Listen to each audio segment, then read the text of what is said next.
جب ظلم بڑھ جائے اور حق خاموش ہو جائے تو ایک آواز اٹھتی ہے کربلا سے، حسین علیہ السلام کی آواز۔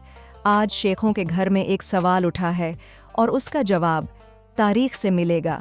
آئیے دیکھتے ہیں۔ ماما، سب لوگ امام حسین علیہ السلام کے لیے رو رہے ہیں، کیا وہ کوئی بادشاہ تھے؟ دانش، وہ بادشاہ نہیں تھے، وہ حق کے سلطان تھے جنہوں نے دنیا کی سب سے بڑی قربانی دی، صرف سچ بچانے کے لیے۔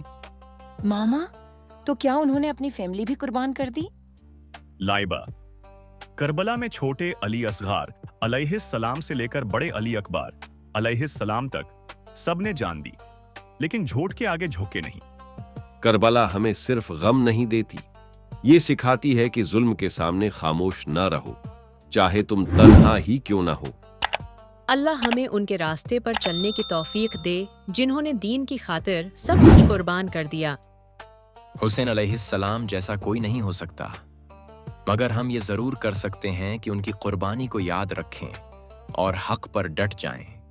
رسول اللہ صلی اللہ علیہ وسلم نے فرمایا، حسین منی و انا من الحسین، یعنی حسین علیہ السلام مجھ سے ہے اور میں حسین علیہ السلام سے ہوں۔ ترمذی شریف۔ قرآن میں ہے، وَلَا تَقُولُوا لِمَنْ يُقْتَلُ فِي سَبِيلِ اللَّهِ أَمْوَاتٌ بَلْ أَحْيَاءٌ وَلَكِنْ لَا تَشْعُرُونَ، یعنی جو اللہ کی راہ میں مارے جائیں انہیں مردہ نہ کہو، وہ زندہ ہیں۔ یعنی امام حسین علیہ السلام آج بھی زندہ ہیں؟ ہاں دانش، وہ دلوں میں زندہ ہیں۔ ہر وہ دل جو حق سے پیار کرتا ہے، سچ بولتا ہے، وہ حسین علیہ السلام کا چاہنے والا ہے۔ کربلا کی مٹی ہمیں یہ سبق دیتی ہے کہ حق کے لیے قربانی دینا آسان نہیں، مگر اسی میں اللہ کی رضا ہے۔